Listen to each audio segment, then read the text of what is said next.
Anak-anak, selamat bergabung di kelas Pagerat, pelajaran kimia kelas 10 MIPA. Pada pertemuan kali ini, kita melanjutkan pelajaran ke bab 2 tentang struktur atom. Kita mulai dengan yang A, perkembangan model atom. Ada 5 teori atom yang kita pelajari. Yang pertama, teori atom Dalton.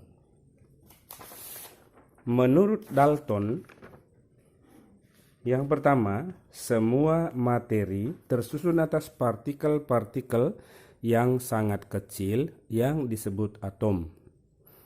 Yang kedua, senyawa terbentuk bila atom bergabung satu sama lain. Yang ketiga, atom suatu unsur sama segala sifatnya, sedangkan atom unsur berbeda, berlainan dalam massa dan sifatnya. Yang keempat, reaksi kimia hanya melibatkan penata ulangan atom-atom, sehingga tidak ada atom yang berubah akibat reaksi kimia. Model atom Dalton dilandasi eksperimen, hukum kekekalan massa, dan hukum perbandingan tetap. Kelemahan teori atom Dalton. Yang pertama, tidak dapat menjelaskan adanya partikel yang lebih kecil dari atom yang disebut partikel subatom. Yang kedua, tidak dapat menjelaskan sifat listrik dari atom. Model atom Dalton berbentuk bola padat. Yang kedua, teori atom Thomson. Menurut Thomson, dalam atom terdapat elektron-elektron yang tersebar secara merata dalam bola pejal bermuatan positif. Kelemahan teori atom Thomson yakni tidak dapat menjelaskan susunan muatan positif dan negatif dalam atom tersebut. Model atom Thomson berbentuk roti kismis. Yang ketiga, teori atom Rutherford.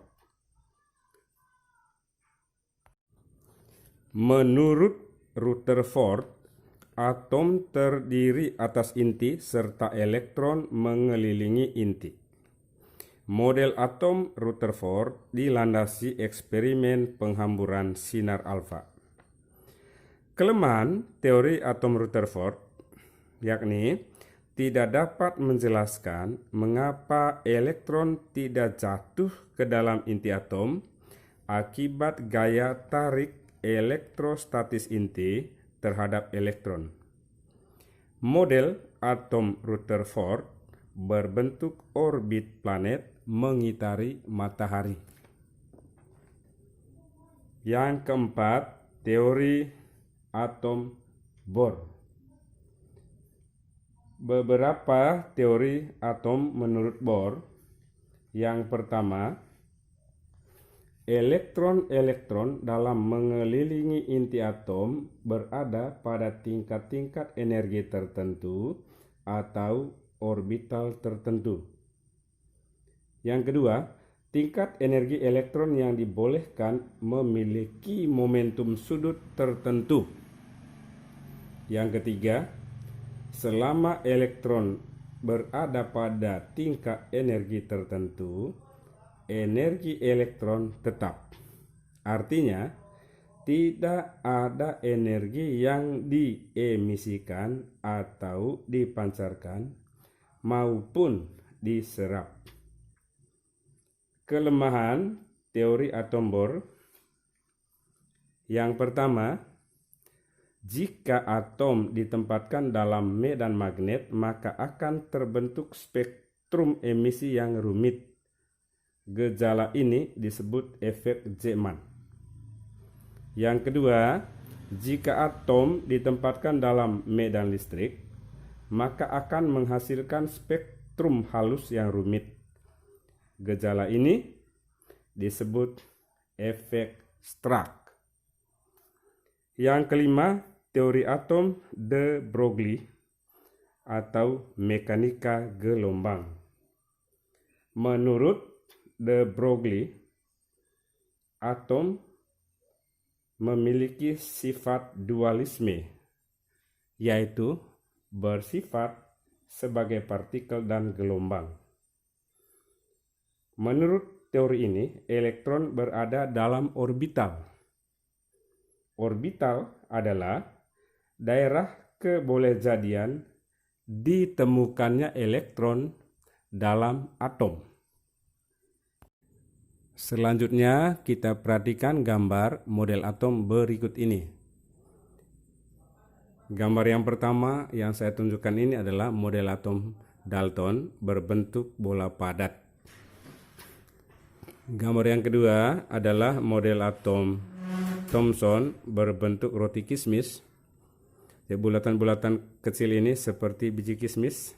Nah, ini adalah elektron-elektron yang ada di permukaan atom.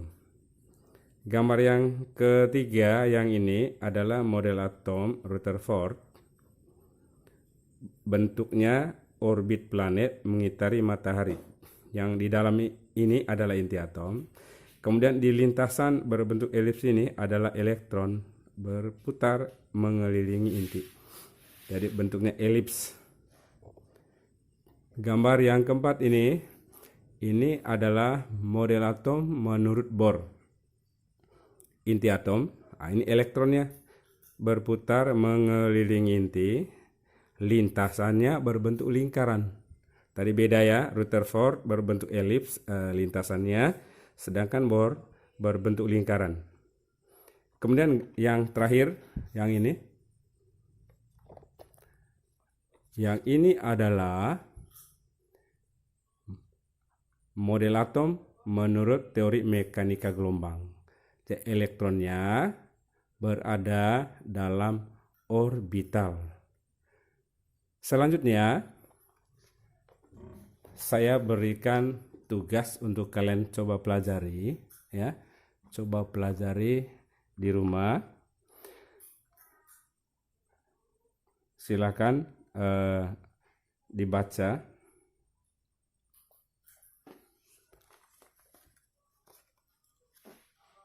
Buatlah gambar model atom menurut 1. Dalton, 2. Thomson, 3. Rutherford, 4. Bohr, 5. de Broglie, mekanika gelombang. Kalian cari di internet, di buku. Ya, gambarnya tadi kurang lebih seperti yang sudah saya tunjukkan. Anak-anakku sekalian, sampai di sini dulu pertemuan kita pada kesempatan ini. Kalau ada hal yang tidak kalian pahami, silakan bertanya melalui grup kelas atau melalui email saya. Terima kasih atas perhatiannya dan sampai jumpa pada pertemuan berikutnya.